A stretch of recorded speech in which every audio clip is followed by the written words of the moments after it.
ವಿಜಯಪುರ ನಗರ ಶಾಸಕ Basanagouda Patil ಯತ್ನಾಳರನ್ನು BJP high command ಪಕ್ಷದಿಂದ 6 ವರ್ಷಗಳ ಕಾಲ ಉಚ್ಚಾಟನೆ ಮಾಡಿದ ಹಿನ್ನೆಲೆ ಮಾಜಿ ಸಚಿವ ಅಪ್ಪು ಪಟ್ಟಣಶೆಟ್ಟಿ ಬೆಂಬಲಿಗರು ನಗರದ ಶ್ರೀ ಶಂಕರಲಿಂಗ ದೇವಸ್ಥಾನ ಹತ್ತಿರ ಬುಧವಾರ ಪಟಾಕಿ ಸಿಡಿಸಿ ಸಿಹಿ ಹಂಚಿ ಸಂಭ್ರಮಿಸಿದರು.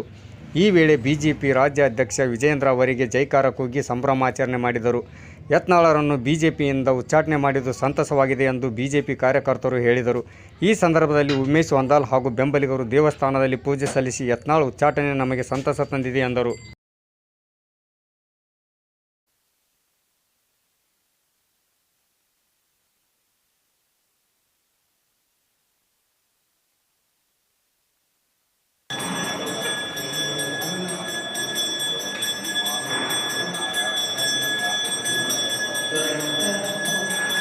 ಪಕ್ಷಕ್ಕೆ ಮಾನ್ಯ ನರೇಂದ್ರ ಮೋದಿ ಅವರಿಗೆ, ರಾಜ್ಯಾಧ್ಯಕ್ಷ ವಿಜಯೇಂದ್ರ ಅವರಿಗೆ, ವಿಜಯೇಂದ್ರ ಅವರಿಗೆ, ಯಡಿಯೂರಪ್ಪನವರಿಗೆ, ಸನ್ಮಾನ್ಯ ಶ್ರೀ ನರೇಂದ್ರ ಮೋದಿ ಅವರಿಗೆ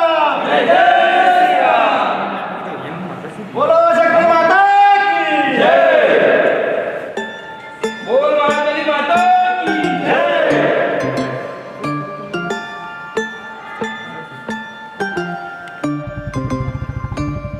ಬಹಳ ದಿವಸದಿಂದ ಭಾರತೀಯ ಜನತಾ ಪಕ್ಷದ ಎಲ್ಲ ಕಾರ್ಯಕರ್ತರಲ್ಲಿ ಒಂದು ಗೊಂದಲದ ವಾತಾವರಣ. ಏನಪ್ಪ ಇಲ್ಲಿ ನಮ್ಮ ಪಕ್ಷ ಒಳಗೆ ವಿರೋಧ ಆಗಿ ಭಾರತೀಯ ಜನತಾ ಪಕ್ಷ ಅಂತಂದ್ರೆ ಜನರಿಗೆ ನೋಡಕ್ಕೆ ಬೇಸರ ಆಗ್ತಂಗಾಗಿತ್ತು. ನಮಗೂ ಮುಜುಗರ, ಯಾಕಂದ್ರೆ ಪ್ರಾಮಾಣಿಕ BJP ಕಾರ್ಯಕರ್ತರಿಗೆ ಭಯಂಕರ ನೋವಾಗಿತ್ತು. ಯಾಕಂದ್ರೆ ಎಷ್ಟೊಂದು ಜನ ತಮ್ಮ ಜೀವವನ್ನೇ ಕಳ್ಕೊಂಡು ಪಕ್ಷ ಕಟ್ಟ್ಯಾರ, ಎಷ್ಟೊಂದು ಜನ ತಮ್ಮ ಕೇಸ್ ಹಾಕೊಂಡು ಏನೇನೋ ಮಾಡ್ಯಾರ. ಆ ಪಕ್ಷಕ್ಕೆ ನಮ್ಮ ಪಕ್ಷ ಒಳಗೆ ವಿರೋಧ ಅದಪ್ಪ ಅನ್ನಂಗೆ ಇದು ಭಾಳ ಮೊದಲೇ ತಗೋಬೇಕಾಗಿತ್ತು ಈ ಒಂದು ಸ್ಟೆಪ್. ಆದ್ರೆ ಭಾಳ ತಡವಾಗಿ ತಗೊಂಡ್ರು ಕೂಡ